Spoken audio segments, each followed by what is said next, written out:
Monday, now more than a week after the Eagles lost the Super Bowl to the Kansas City Chiefs here on Birds 365. And yeah, we got to do that. My apologies, but we haven't had Ed Kracz on since the Super Bowl, since he made his way back across the country from Arizona. No truth to the rumor that made you ride a bike to come back. Is it, Ed, that you were allowed on a plane to come back from Arizona? Yeah, I somehow made it through security. All right, but if I was That's on always bike, typical. Jody, I'd probably be in maybe, I don't know, Indiana. I'd still be on my way. All right, last week, Ed, we joked around with a bunch of guests, the 5 stages of grief. Now you should be at acceptance by now, but we got denial, anger, bargaining, depression, acceptance. Where do you think the Eagles are in this thing? You know, when they spoke, when Nick Sirianni and Howie Roseman talked on, what was it, Thursday or Friday? Yeah, didn't Howie look depressed, by the way? Yeah. He looked depressed to me. Yeah, he did. He looked, like someone took his lunch money, but they also seemed pretty angry to me. So, maybe they're still in that in-between anger and depression stage. I don't think they've accepted it yet. I'm not sure when that final stage will be reached for those guys. I mean, listen, Howie gave Nick the roster to get the job done, and Nick couldn't land the plane, so to speak. So I think it's going to be a while before they accept it, and it might be a while before the fan base accepts it too. It was just that win was right there for the taking, and they couldn't deal. I thought the game was over by half. I thought the Eagles were done. I thought the Eagles I thought they won the game at halftime. I thought it was over. I admit that. I'm going to question you on your description of what transpired on the Super Bowl, Ed. The Eagles couldn't land the plane. Are we doing a disservice to the Kansas City Chiefs here in this town? And I'm looking at you, Kracz, and a whole bunch of other people, and myself as well. Shame on me. Did we not give the Kansas City Chiefs enough credit coming into the game? Did we not realize that, Nick Sirianni had a real good year and he got snubbed for Coach of the Year and Jim? Then maybe Andy Reid is just that good. That it's not the Andy Reid of his Philadelphia Eagle years. It's Andy Reid who's made it to 3 of the last 4 Super Bowls. And he's one of the best play callers on the planet. And he came up with plays that the Eagles had no chance to develop. It seemed to me everybody's looking at what the Eagles did wrong. How about we give a little credit to the opposition and maybe admit that we didn't give them enough credit before the game started? Well, listen, if you look at my prediction, my final score prediction, I had the Chiefs winning this game 29-27. I did. How the hell did you get away with that, not saying that here on Birds 365? How do I not remember that? Well, I don't think Ed was on for the prediction because he was out there early, so we didn't get him. But he did predict. You picked Kansas City to win. Yeah, I did. I God figured, bless you, Ed Kracz. Well, well, thank you. But I was giving the Chiefs a lot of credit. I mean, Andy Reid to me and Patrick Mahomes. Well, and how did Sirianni not land in the plane if the better team was the Kansas City Chiefs? Well, that's just that's what people think is that, and that's what I think. I said Roseman gave him the roster and Sirianni couldn't land the plane. But I thought the Chiefs were going to find a way to win this game just because I gave a big edge to the coaching staff. And, in the end, that's what got them was the experience of Andy Reid and his staff over Nick Sirianni, Jonathan Gannon, Shane Steichen. They've only been doing it for a couple years. Andy's been doing it forever. Spagnola's been doing it forever. Nagy, Bieniemy. I mean, that staff was just, to me, a huge advantage for the Chiefs. And then, Mahomes obviously is one of the better quarterbacks. And even though Jalen Hurts played a better game, I mean, Mahomes just found a way to win. And I figured that he would be hard to stop if it came down to the final possession of the game, which it did, and they couldn't stop him. Well, we didn't get to talk to Jonathan Gannon after the game, and that upset a lot of Eagles fans because of the defensive collapse. Peter King, Leave It to Peter King, gets Jonathan Gannon in his Football Morning in America column. So he talked about it a little bit, and, he gave his deference to Andy Reid as one of the great coaches of all time, as he should. No doubt about that. Then he kind of fell on his sword a little bit for Calling the zero blitz on that second jet motion touchdown. Said, Jesus Christ, couldn't have covered that in a zero blitz. So he did fall on the sword a little bit, as he should. You blame Gannon more or the personnel more? Because I got to be honest, Ed, I'm blaming the players. They look like the Keystone Cops out there with that jet motion. Yeah, and I think it was pointed out after the game that Jacksonville ran that kind of that jet motion against them and scored a touchdown back in week 4. Same thing, and they didn't get better from it. But yeah, listen, I think you can't ignore the fact, and I know both teams played on it, and Howie said both teams played on the same field, but you can't ignore the fact that field was a disaster, negated what some of the Eagles did well.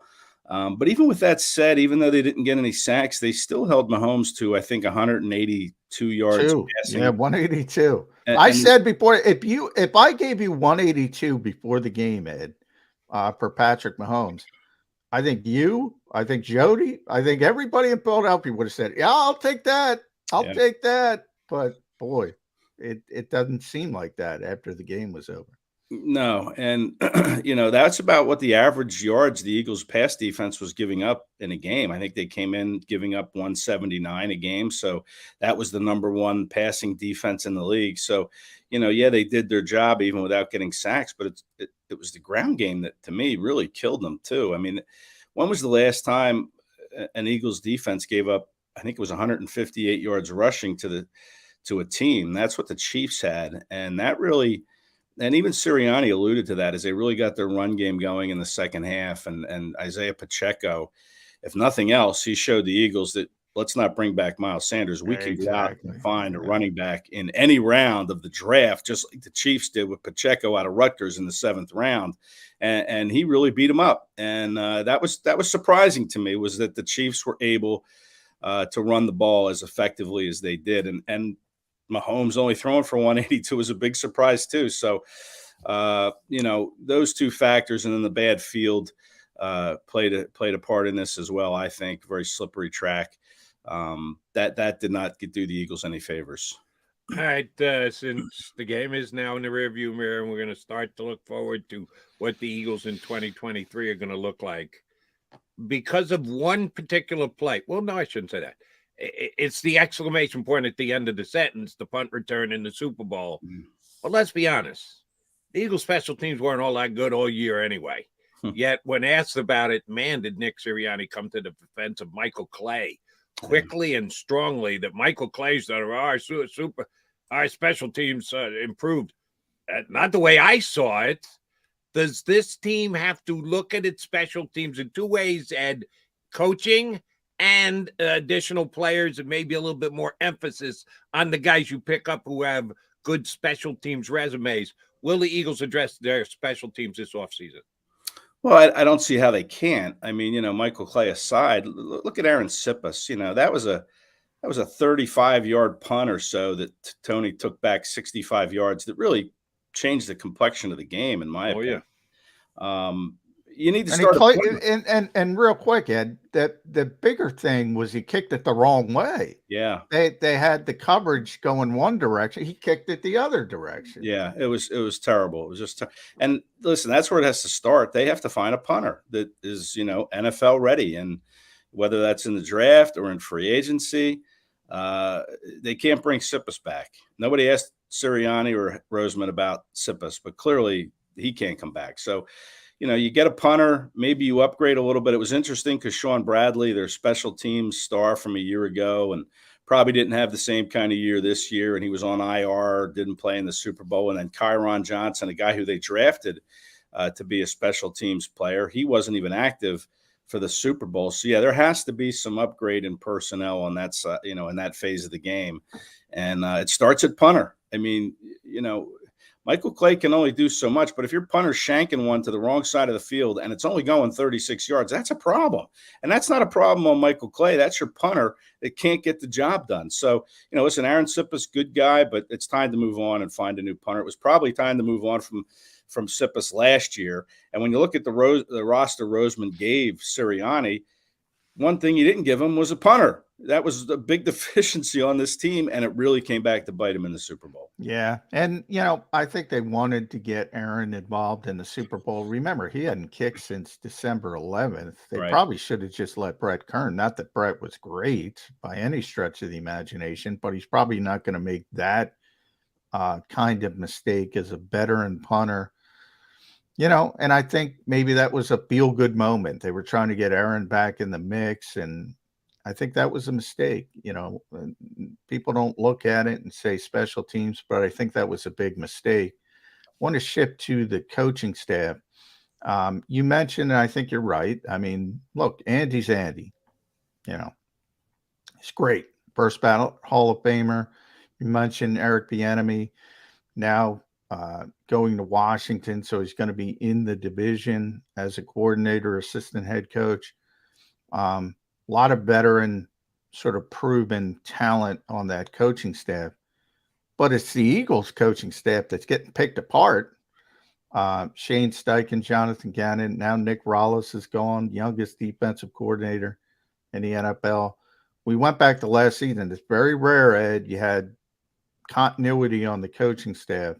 Now you're going to have all these changes, and there might be more dominoes. I still think Kevin Patullo might go because he's not going to get a coordinator job here, offensive coordinator at least.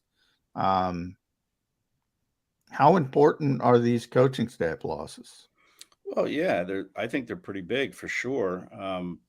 The Eagles were in a situation last year where they didn't lose anybody from the previous season, and that to me is kind of a rarity when that thing happens. Nobody was fired, nobody was let go, nobody left for another job. So yeah, that was a big advantage coming back year two, same staff, kind of an understanding of what the expectation was. Now, you're looking at possibly a change even in schematics with the defensive side of the ball. Sirianni said he's not opposed to doing things a little bit differently on the defensive side of the ball, whether that means more blitzing, which the fan base for some reason wants to see. We'll find out. But yeah, to me, losing these guys is going to leave a mark. And you mentioned Eric Bieniemy going to Washington, and I just want to take this time now to point out to Jody that Sam Howell is going to be the starting quarterback in Washington. So enough said on that. I'm gonna go out on a limb here and say that the new offensive coordinator in Washington will be smart enough not to compare Sam Howell to Patrick Mahomes. Wow. That would be step one if I were to be guiding the new offensive coordinator. Don't compare him to the most talented player on the planet at the position. Right. Well, not yet, anyway. Listen to you, Kracz. Yeah, I love your stick-to-itiveness. You're going to eat those words, but you're going. I find it very hard to believe that Sam Howell is going to be the starting quarterback in Washington. I think at some point they're going to bring somebody in. I don't know who. I don't know when. But I find it very hard to believe it's going to be Sam Howell. I absolutely believe he could be their starting quarterback. I didn't say he's going to be good, but he's going to be their starter. Oh, I think he'll be fine. But listen, that's conversation for another day. John, your question, listen, Nick told a good story and about, how long it took them to find Jamal Singleton as the running back coach. They interviewed, I think he said 8 guys, and they were all like, well, they weren't quite sold. And then Singleton walked through the door and like, yeah, he's our guy. Let's hire him. And I thought that looks like a great hire, Singleton. So, I think the Eagles are going to take their time here. I'm a little surprised, though, that, Brian Johnson is the guy that everybody seems to think is going to get this job. And here we are 2 weeks, almost, over a week now since, well, you got to go through all the rigmarole. You got to, they have to bring in somebody from outside. There's all these rules you got to adhere to now. So you can't just promote them. But I think he'll be in place before, what is it, Jody? February 28th. Yeah, the start of the combine. Gets underway. Yeah, I think by that point, I think both coordinators will be in place. That's my feel. Nick kind of said that. I think it was our buddy Chris Franklin who asked that question. And he was like, yeah, you want to have guys in place by the combine. Essentially, I'm paraphrasing. I don't remember the exact answer. But you probably want the coordinators involved with talking to players and trying to get a feel for them. I think that should be the timing. Positional coaches, though, you're right. Like Jamal, you can take a little bit more time with that. Yeah, with the linebacker coach, Jeremiah Washburn is an in-house guy who does outside linebackers and defensive ends. You wonder if, they'll just turn the inside linebackers loose to him, or if they'll bring somebody in. I think they'll bring somebody in, but at this time of the year, because the Eagles season lasted until the middle of February, it's a little more challenging to find candidates at this stage of the game. So it might go to college. That's where they got Jamal. You might try to pick somebody from college. Right. And that's where they got Brian Johnson to be their QB coach. He was at the University of Florida as the offensive coordinator there. Who interestingly worked with Kadarius Toney, one of the heroes of Super Bowl 57. So, you're right. I could see you would think they would want the coordinators in place by the combine once they start interviewing players and kind of circling who they might like to bring in for the top 30 visits in the spring before the draft. Certainly the coordinators would help in that regard, but this is Howie Roseman's season now. I mean, this is the GM's job to build this roster again. So, maybe he doesn't view it that way. It would be nice to have their input, but the bottom line is this is Howie's show. That's true. That's true too. Yeah. All right. Since you weren't on with us last weekend, and you're almost always here, so shame on me for forgetting that you weren't with us last week. This has just become a topic of conversation over the last week, so I need your take on it. The tush push that because of Dean Blandino on the 33rd team with our buddy Paul Domowitch, he said he believes that it will be outlawed in the NFL next year, the play that was so successful for the Philadelphia Eagles, the quarterback sneak with assistance from behind, that it's just not optically pleasing for NFL fans, and that he thinks the competition committee will get in front of it and move it out, that the tush push could be considered a penalty by next year. Your thoughts on the NFL revisiting, because remember, it used to be against the rules, then they reinstated it 15, 17 years, and now they're thinking about taking it out again. What do you think about the aided quarterback sneak? Well, Blandino said it wasn't aesthetically pleasing, I think was his terminology. Yeah. Then they would have banned the bubble screen 5 years ago, because that is an abject disaster from an aesthetic standpoint. Yeah, you could go through a couple things. The quarterback throwing the ball away, is that really an aesthetically pleasing play? Is a 3rd and 1 quarterback sneak? Well, they have a penalty against that. If you don't get it to the line of scrimmage, it's illegally downing the football. So they do address that one. Yeah, but you can still do it. You get outside the tackle box, this gray area of what the tackle box is, then you can throw it away beyond the line of scrimmage. So yeah, there is a penalty, but it's still, you can still do it. And it, is that really an aesthetically pleasing play? See, and you can still, if what Dean Blandino is suggesting happens, you can still sneak the football. Yeah. You're just not going to have a tight end picking you up by the rear end and pushing you a yard and a half extra. So they're not going to ban the play. They're just going to legislate one aspect of it. Listen, I mean, there have been times the Eagles didn't convert doing that. I mean, it's not like it's 100%, 92%. 38 out of 40 was damn close. Jason Kelsey, 92%. Jason Kelsey, 92%. So what's that? 36 out of 40. No, I mean, but Jason's just joking. They do it all the time. But I don't like it. I like the play. I don't like it. I don't like the play. But I do. Why not? I mean, listen, and it was legal, and no one had done it until Nick Sirianni came along and said, hey, let's do it. And now there's an issue with it. So it's going to look like that, hey, because the Eagles did it and did it well, and you have this big, strong quarterback that can squat 600 pounds, that they're just trying to take something away that Philadelphia did well. When, in fact, every single team could do it, but they don't do it. And the reason why, I think, is because they don't have, the offensive line to do it at a 92% clip or whatever it is the Eagles converted it at. And they don't have a quarterback that can squat 600 pounds. So it's not as easy. I mean, the Eagles make the play look easy, but if it was that easy, other teams would do it. So why take it away? Yeah. The team in the XFL tried it over the weekend. Didn't work because you're right. They don't have what the Eagles have. I do think it was interesting. Sean Payton, I saw chimed in somewhere. Now, Sean, he had Taysom Hill, so he's back to saying he's going to use it. And he saw the Eagles deserve credit, by the way. I always go back because I'm old, and Jody, the George Brett play in baseball. I always thought they shouldn't have penalized Billy Martin for being smarter than everybody else. And that's how I feel about the Eagles. They deserve a lot of credit, but I also agree with the NFL saying, all right, this is not what we envisioned.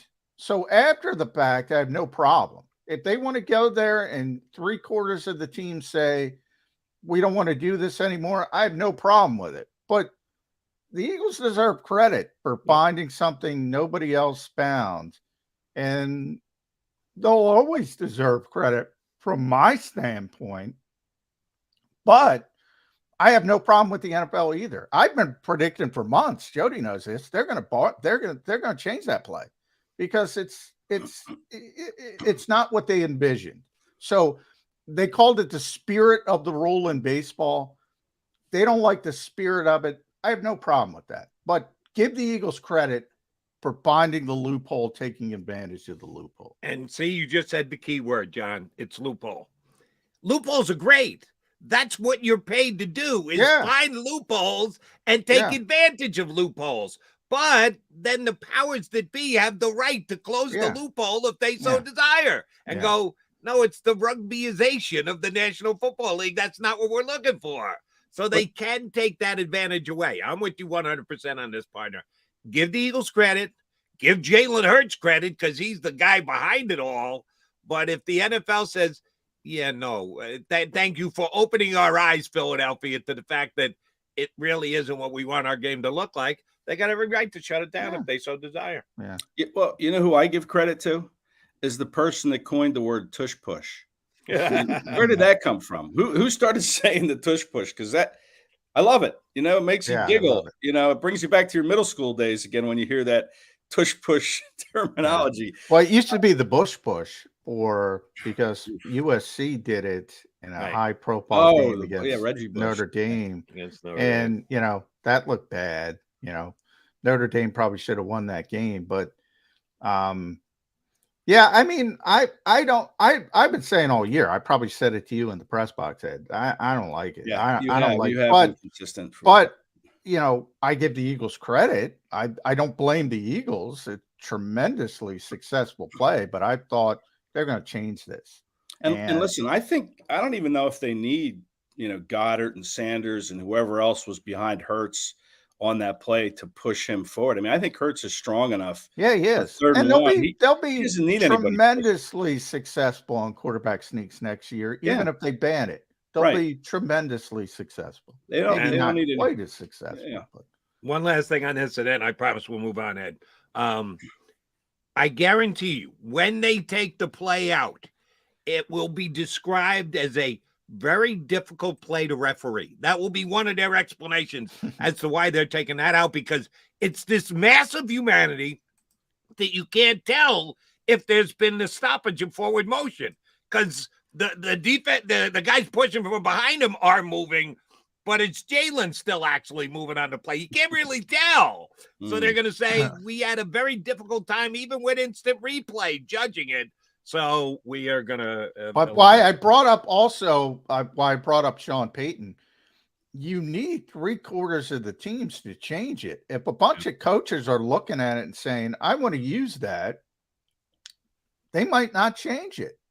So you do need a bunch of people on board to change it. So we'll see how I think they get the 3/4, no problems. They'll realize it's a more powerful tool in the Eagles' hands than it is a potential tool in our hands. Let's take it away from Philadelphia. Mark my words. All right, Ed, I'm going to ask you this question today, and then next week, and the week after, and the week after, all the way up to the next 2 months before the NFL draft. Because I've seen and read a lot of people speculating on it that Eagles are going to get hurt by free agency, but they've got 2 first-round draft picks. So they're just pick 2 guys and plug and play and put them right into the lineup. sometimes that's easier said than done. Mm-hmm. Do you think the Eagles will make their 2 picks at 10 and 31? Or do you think Howie Roseman becomes Monty Hall, which is something he's very good at on draft day, moving up, moving back, exchanging picks? They are missing the middle of their draft this year. They don't have their 4th round pick, their 5th round pick, or their 6th round pick. Got 2 in the 1st and 2 in the 7th, but they're missing 3 key picks in the middle of that draft. Do you think it more likely that Howie picks the players right at those 2 spots in the 1st round, or you think there's a better chance he trades down to try and fill in some of the blanks on the Eagles draft board? Yeah, I think it depends what's available at number 10, and he could make the deal before the draft. But yeah, he can go up if he wants an edge rusher. He can go up. He can go up, and we'll see how high he can get. But I think he'll go back. And now listen, he brought up a good point that we probably have overlooked. Is the fact that they're going to get comp picks, right? So yeah, they're going to start losing, some players that. Yeah, but the comp picks don't kick until next year. Yeah, that's 2024. Yeah. So, but he has a lot of picks in 2024. So if he sees something that he likes higher up in the draft, like a Jalen Carter, who I don't think will be there, but if he starts to slide, or this guy Tyreek Wilson, I think an edge rusher who's, I don't know anything about the guy, but he's projected to go in the top 10. But if he sees somebody that's there, he could trade up. But I think more than likely he's going to go backwards, maybe into the later teens, to maybe recoup, maybe a 3rd day pick, a 4th rounder, or maybe another 3rd rounder. But I think Howie's going to be pretty active in this draft to try to get a couple more picks, and whatever that looks like, I'm not sure at this point. But I could certainly see. I don't think they're going to pick at 10 and 30. I think, is it 30 or 31? It's 30. Remember, it's 30 because of the Miami Dolphins shenanigans. Right. So they're 10 and 30. I don't think, and listen, when they went to the Super Bowl the last time, they traded, they were picking number 32 because they won the Super Bowl, and they traded back into the 2nd round, and they landed Dallas Goedert. Great move. So I could certainly see Howie moving back to try to land another pick or 2 in this draft. I would bet right now that they're not going to sit at 10 and 30. There's just going to be some movement. All right, one last thing before we let you go, Ed. I'm surprised by both you 2 guys. Need for an edge pass rusher? Yeah. Are you suggesting Brandon Graham will not be back with this team next year? No, I'm not. But the Eagles love. So you got Reddick, you got Sweat, you got BG, you got the return of Derek Barnett. Come on, are you kidding me? Now that's not happening. They've got an overabundance of edge pass rushing. You think they're going to use a 10th pick of the draft on an edge pass rusher? But here's my thought process, and then Ed, you can jump in. And Howie says it overtly all the time, and I think nobody listens to him. They believe in building up front, offensive line, defensive line. When they're up at that level, the top 10, and they can go higher because they have the 2 first-round picks if they want to. There's only certain positions they're going to look at, and one of them's edge rusher.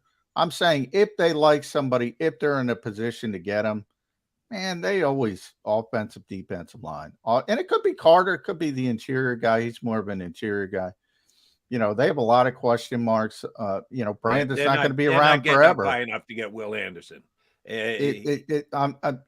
I'm saying if they like a player, and I haven't delved into my draft prep that much, there are other edge rushers. The kid from Clemson I know is pretty high. If they like a player, they will seize, especially on the offensive and defensive lines. They will seize the opportunity. And remember, this is an organization that doesn't always draft a player that can plug right in, like Devontae Smith. Obviously, they did, but Goddard, I mentioned, Andre Dillard, they had Jason Peters. So, I mean, you're looking at Elaine Johnson here at right tackle, who is going to be coming off the groin surgery. Shouldn't be an issue, but 32 or 33 when the season. Yeah. So right. The second of their 2 first-round picks, they could bring along slowly.